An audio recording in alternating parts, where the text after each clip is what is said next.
I will move from this neighborhood. Now, help me please.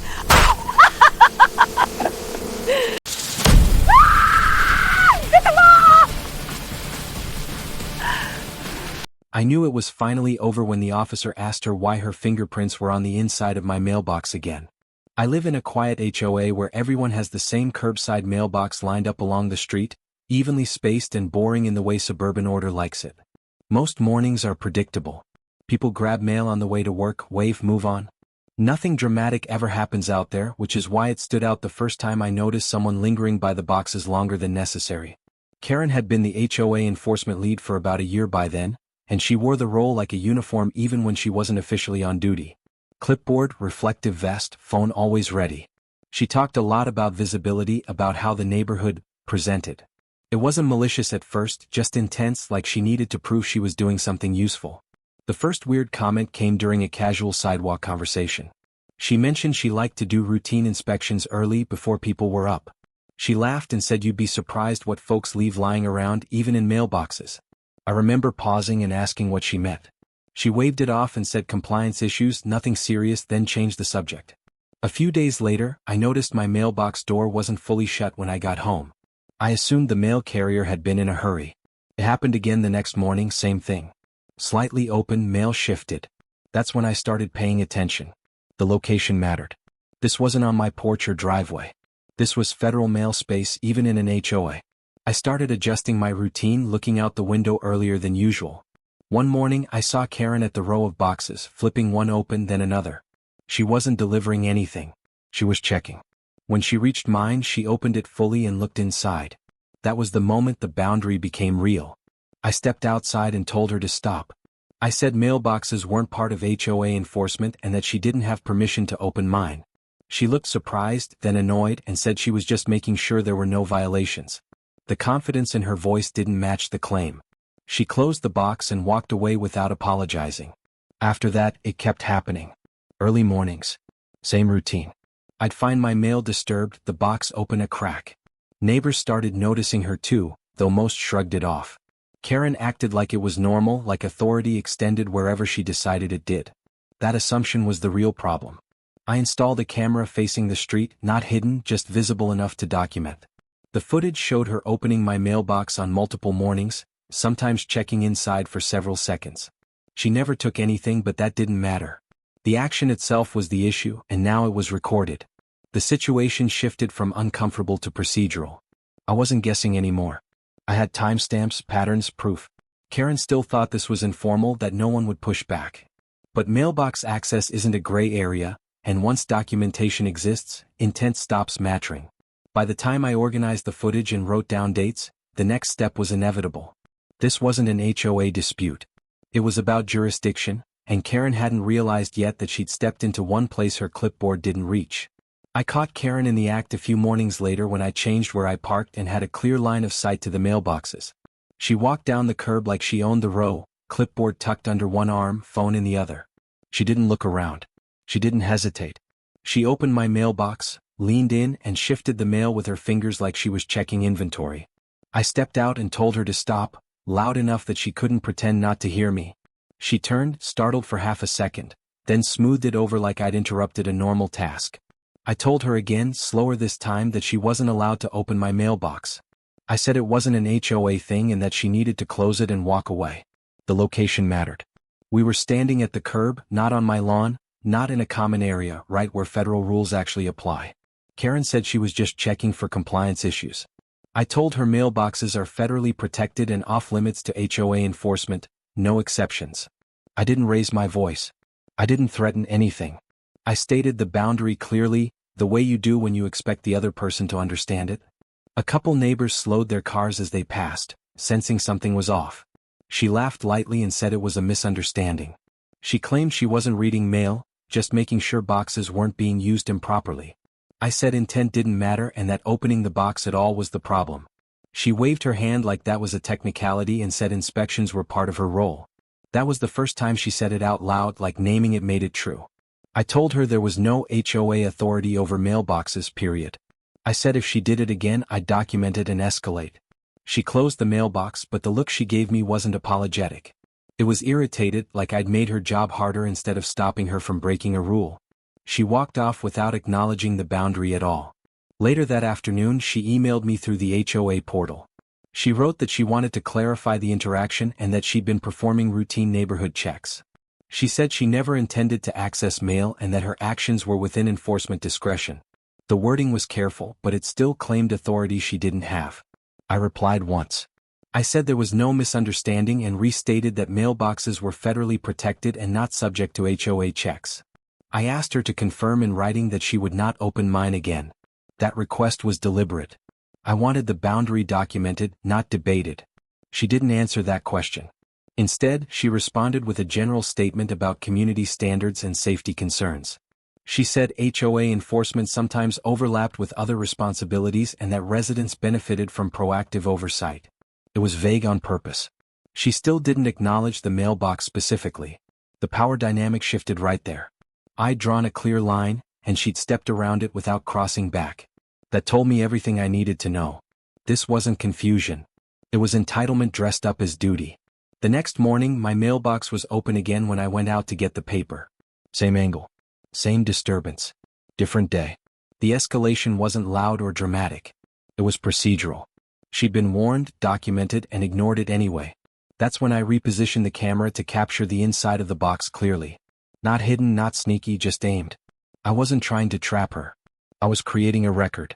The location mattered again. If this went further, it wouldn't be handled by the HOA or neighbors. It would move to people who cared about jurisdiction, not job titles. Karen still thought this was an internal disagreement she could manage with language and posture. She hadn't realized yet that once you ignore a clearly stated boundary in the wrong place, the next authority doesn't negotiate at all. Karen didn't slow down after that conversation. If anything, she got more consistent. Every morning around the same time, just after sunrise, she'd walk the curb like it was part of her route. I watched it happen through the camera feed first, then in real time once or twice when I happened to be up early. She'd stop at my mailbox, open it fully, and look inside like she was expecting something new to appear overnight. The repetition mattered. This wasn't a one-off mistake anymore. It was a routine. I sent her a written warning through the HOA portal the second time it happened after our talk. I kept it short and direct. I referenced the date, the time, and restated that she was not authorized to open my mailbox under any circumstances. I asked again for written confirmation that she'd stop. The system marked the message as read within minutes. There was no reply. The next morning the mailbox was open again. When I confronted her in person a few days later, she didn't deny it.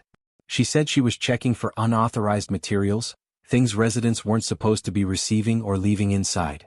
I asked her to explain what that meant. She said rule violations. She couldn't name a rule. She just kept repeating the phrase like it covered everything. The location changed the dynamic every time we talked. This wasn't happening at my door or in a shared space. We were standing at the curb, next to a federally regulated mailbox, and she was acting like HOA authority followed her there automatically. I told her again that this wasn't within her scope and that continuing would force me to escalate. She responded by saying escalation wasn't necessary if residents cooperated. That line stuck with me.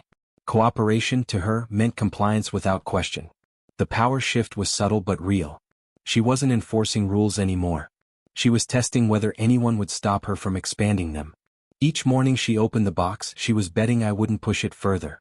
I sent a second written warning, this one more formal, citing mailbox tampering and asking that all future communication be in writing. I attached still frames from the camera showing her hand inside the box on multiple dates. That time she replied. She said her actions were part of her enforcement duties and that she had discretion to investigate potential violations.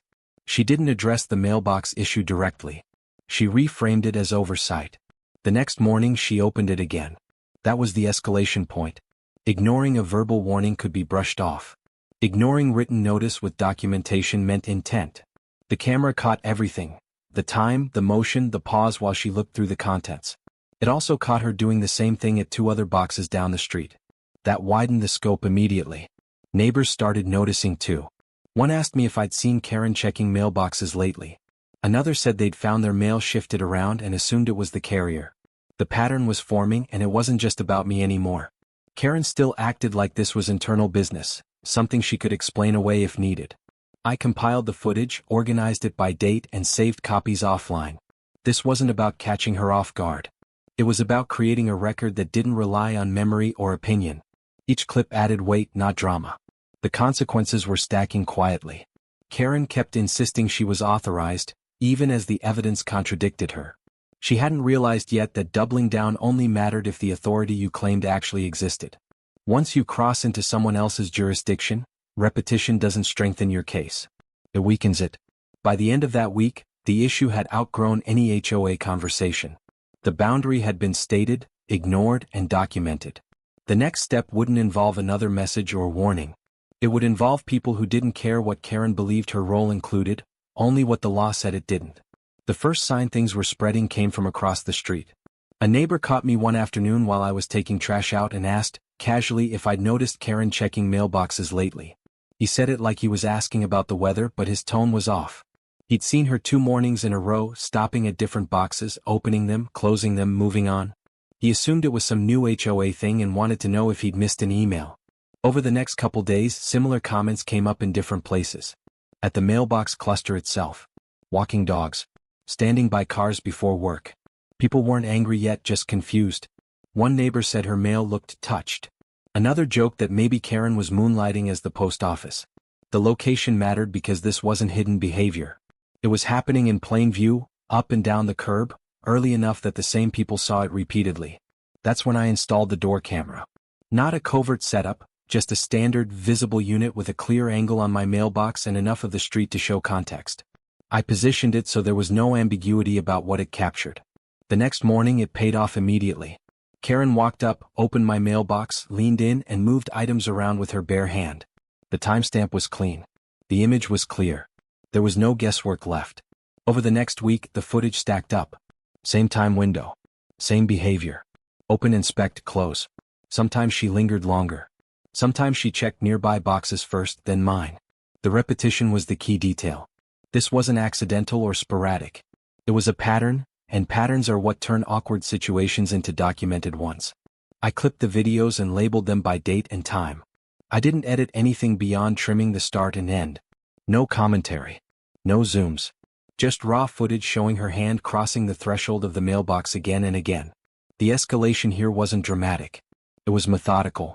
Each clip reduced the space she had to claim misunderstanding. Neighbors started asking more direct questions once I mentioned the camera.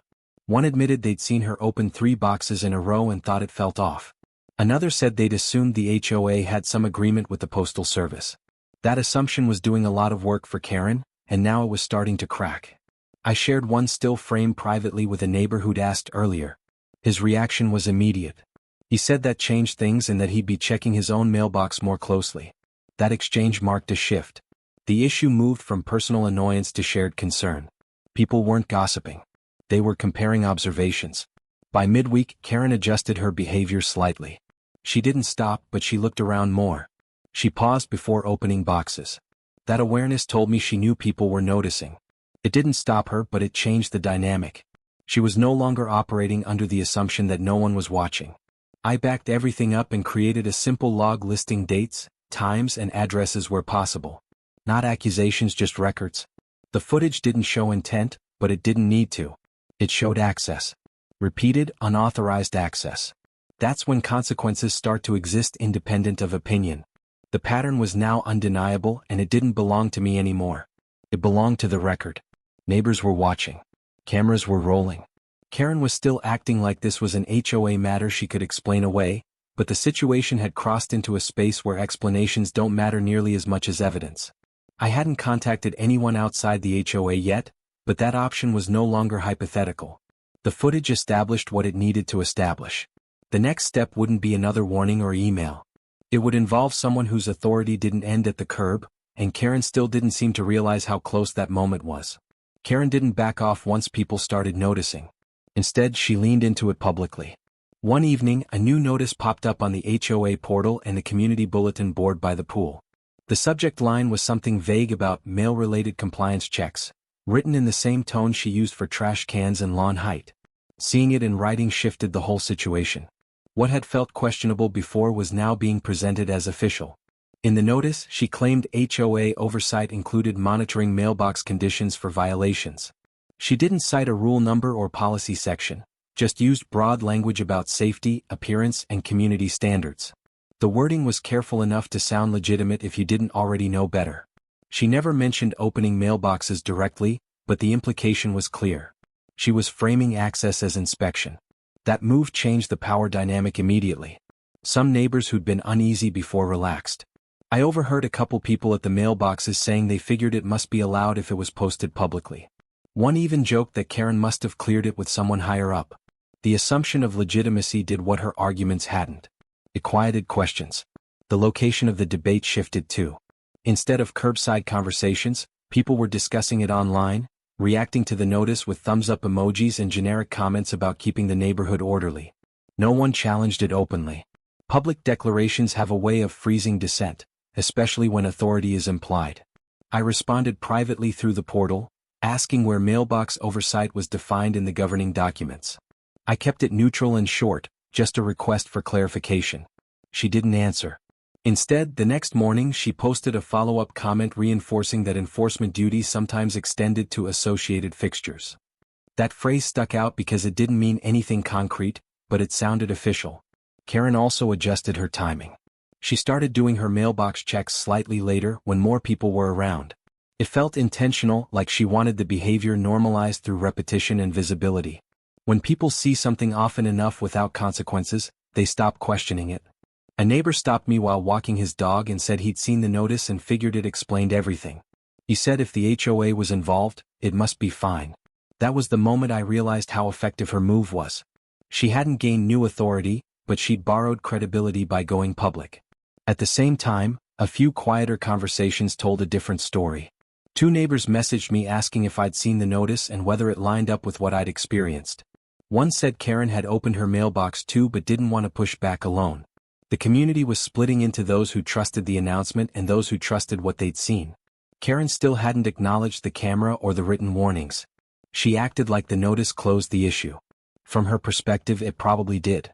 She documented her version of events first, which is often enough to discourage resistance. I updated my records, adding screenshots of the notice and timestamps. The escalation here wasn't confrontational. It was procedural. Karen was building a paper trail that supported her narrative. I was building one that showed behavior. The difference between the two would matter later. The next morning she opened my mailbox again, this time while another neighbor was pulling out. She didn't flinch. She didn't rush. The confidence in that moment wasn't personal. It was institutional, or at least pretending to be. That made it more serious, not less. The notice had bought her time and silence, but it also raised the stakes. By claiming oversight publicly, she tied her actions directly to the HOA.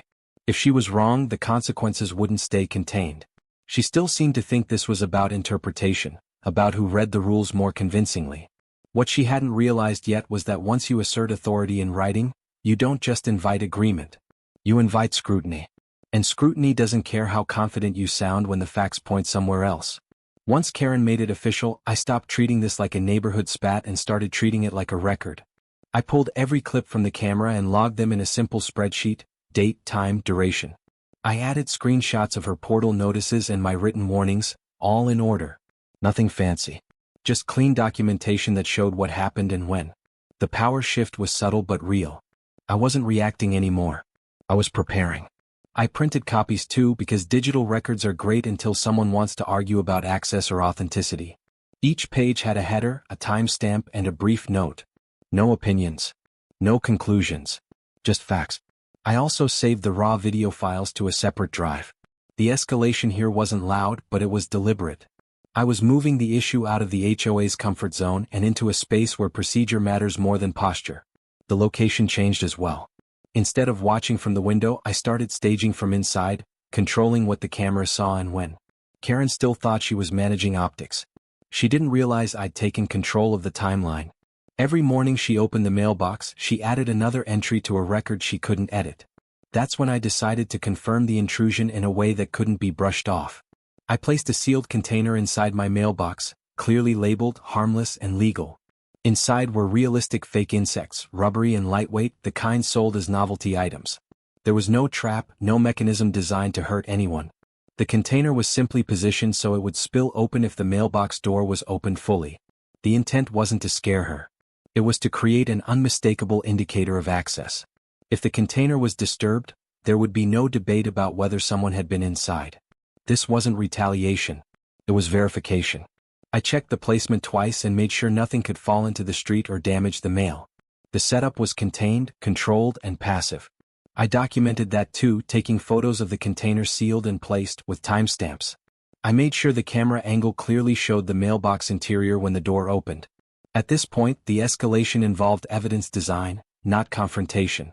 Karen still believed authority came from asserting it loudly.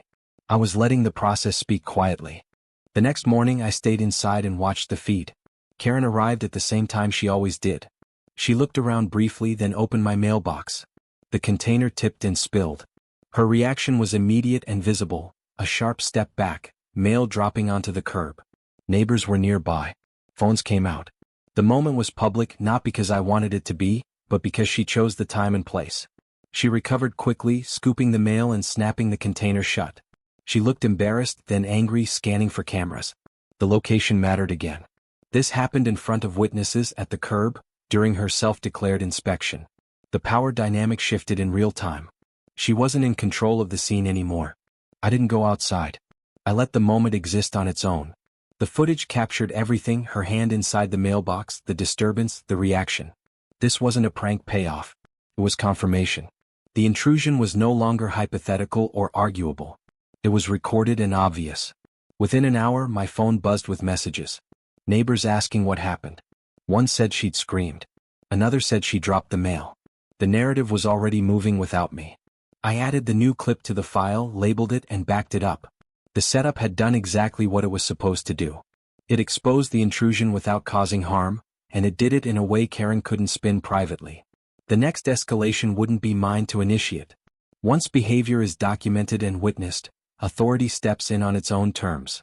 I knew the next knock wouldn't come from the HOA. Karen came back the next morning like nothing had happened. Same route, same pace, same assumption that the curb belonged to her. The difference was the audience. A couple neighbors were already outside, one loading a trunk, another walking a dog. When she opened my mailbox again, the container tipped just like before, the lid popping and the fake insects spilling out onto the mail and curb in a noisy cascade. The reaction was instant and involuntary. She jumped back hard, gasped, and dropped the envelopes onto the concrete. It wasn't a scream, more like a sharp yelp that carried down the block. The insects scattered in a way that looked chaotic even though they were obviously fake up close. From a distance, it looked like something had gone very wrong. Phones came out almost immediately. One neighbor laughed nervously, another froze, and someone else asked if everything was okay. Karen tried to recover fast, bending down to scoop the mail together, her face tight and flushed. The moment had shifted. She wasn't an authority figure doing inspections anymore. She was the center of an unexpected scene. She muttered something about safety and stood up too quickly, dropping the container again. The insects spilled a second time, which drew more attention than the first. A neighbor across the street shouted to ask what was going on. Karen snapped back that everything was under control, but the words didn't match the situation. I stayed inside, watching through the camera feed as the dynamics changed in real time. The curb had turned into a stage and Karen hadn't planned for witnesses. The power she'd borrowed from the HOA notice evaporated when people saw her hands come out of my mailbox again. No explanation could erase that visual. One neighbor stepped closer and asked why she was opening someone else's mailbox. Karen tried to answer, saying it was part of compliance checks, but the phrase sounded hollow out loud. Another neighbor pointed at the insects and asked if she triggered something inside. Karen didn't answer. She just kept gathering the mail, clearly trying to end the moment. The mail carrier drove by slowly, taking in the scene, then continued on. That small detail mattered. This wasn't private anymore. It was visible, witnessed, and confusing in a way that invites follow-up. Karen finally stuffed the mail back into the box and shut it hard, leaving the container on the curb. She picked it up, looked around, and walked off without making eye contact. Within minutes, neighbors clustered near the mailboxes, talking over each other. Someone asked if opening mailboxes was allowed. Someone else said they'd seen her do it before. The incident had shifted the conversation from policy to behavior. People weren't debating rules anymore. They were describing what they just watched. I stepped outside then, not to confront anyone, just to retrieve the container and check the mail. A neighbor asked if I was okay. I nodded and said it was documented. That was enough. The word documented carries weight without sounding like a threat. It reframed the scene as something that would continue beyond the curb. Karen didn't return that day. Instead, an email went out from the HOA later in the afternoon saying mailbox inspections were being reviewed. The wording was careful, passive, and immediate. That alone confirmed the consequences had begun to ripple outward. Systems don't pause things unless they sense risk. By evening, I had messages from 3 neighbors asking what steps I was taking. One said she'd found her mailbox open earlier that week. Another said she'd assumed the HOA had authority and now wasn't so sure. The scene had done what warnings hadn't. It created shared doubt. The escalation was no longer mine to manage. Karen had created a public record with witnesses and cameras. The HOA was now on notice whether they liked it or not. I saved the new footage, labeled it, and backed it up. The next phase wouldn't involve fake insects or curbside conversations. It would involve people whose job it is to decide where authority stops, and that decision was already moving toward her. The shift happened off the curb and into a small conference room at the local station, where everything suddenly felt quieter and more serious. I was asked to bring the footage in person, not upload it or summarize it. The officer handling the intake was calm and methodical, the kind of professional who doesn't react until the facts line up. He cued the clips one by one, watching without commentary, noting times, angles, and duration. Karen was brought in a few minutes later, still wearing her enforcement badge like it meant something here. She looked annoyed more than worried, scanning the room as if she expected backup. The officer didn't rush. He finished watching the final clip before saying anything, then turned the screen so everyone could see the timeline laid out cleanly. The repetition was obvious. Different days. Same mailbox. Same hands. He asked Karen to explain why she was opening a private mailbox repeatedly. She started with the same language she'd used online, talking about compliance checks and community standards. The officer let her finish, then asked a narrower question about authorization. She hesitated, then said it was part of her HOA role. The room stayed quiet. The officer explained that mailboxes are federally protected, regardless of where they're located. He used precise terms, not dramatic ones, and laid out the basics like it was a training session. Access without permission, even without removing mail, counts as tampering. Intent doesn't change jurisdiction. HOA rules don't factor into it at all. Karen tried to pivot, saying she never took anything and that her goal was prevention. The officer nodded once and clarified that prevention isn't a defense when the action itself violates federal law. He pointed to the timestamps and asked why the behavior continued after written warnings. That question landed harder than the legal explanation. Her posture changed then. The confidence drained out in real time, replaced by something tighter and more careful. She asked if this was really a federal issue. The officer said yes, and that continued access could escalate consequences quickly. He wasn't threatening. He was outlining procedure the way someone does when the path forward is already set. The power dynamic flipped completely. Karen wasn't explaining policy anymore. She was listening. The location mattered too. This wasn't an HOA meeting or a sidewalk debate. This was a neutral space governed by a different set of rules, and she didn't have standing here. The officer asked if she'd received training related to mail handling. She said no. He noted that and explained that claiming authority where none exists often makes situations worse, not better. He referenced the footage again, pointing out how consistency undermines claims of misunderstanding. Karen didn't argue. She stared at the screen. I was asked a few clarifying questions about the setup, the container, and whether anything caused harm. I explained it was passive, sealed, and intended only to confirm access. The officer accepted that explanation without issue. The focus stayed on the repeated opening of the mailbox, not the reaction to it. Karen finally said she didn't realize the HOA had crossed into federal territory. The officer responded that jurisdiction doesn't shift based on realization. It exists whether someone knows it or not. That sentence seemed to settle in slowly. She nodded once and stopped talking. By the end of the review, the next steps were outlined clearly. There would be a formal warning at minimum, and the HOA would be notified directly. Any further incidents would escalate immediately. Karen was instructed to cease all mailbox-related activity effective now. No qualifiers. No room for interpretation. As we stood to leave, the officer reminded her that authority only applies where it's granted. Outside of that, actions carry consequences regardless of intent. Karen didn't respond. She gathered her things and left without looking at me. Walking out, I understood this wasn't finished yet. The realization had landed, but consequences were still unfolding. The HOA hadn't weighed in and enforcement authority hadn't been formally addressed. The law had spoken, but the system she operated in was about to catch up, and that process was just beginning. The follow-up came faster than I expected, which told me the warning had landed the way it was supposed to. 2 days after the station meeting, an official letter showed up in my email from the HOA's management company, not Karen. That change in sender alone signaled a shift. The tone was formal, stripped of enforcement language and focused on liability and compliance. The letter confirmed Karen had received a formal warning for mailbox interference.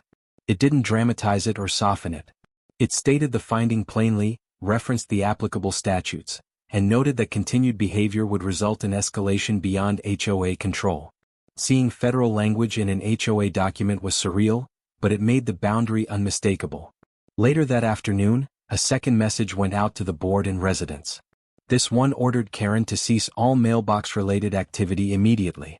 No inspections, no checks, no exceptions. The message specified that mailboxes were not HOA-governed fixtures and never had been. That clarification mattered because it corrected the record publicly, not just privately. Karen didn't send anything herself. She didn't comment or try to explain. The silence was loud. Neighbors noticed it too. A couple texted me asking if I'd seen the notice and whether it meant what they thought it meant. I told them yes, and that enforcement authority had limits that were finally being enforced. The next visible change came the following morning. Karen still walked the neighborhood, but her route shifted. She stayed on sidewalks, clipboard lowered, eyes forward. When she passed the mailboxes, she didn't slow down. The location mattered.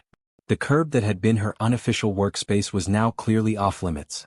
A board member called me later that week to confirm receipt of the footage and thank me for documenting things carefully.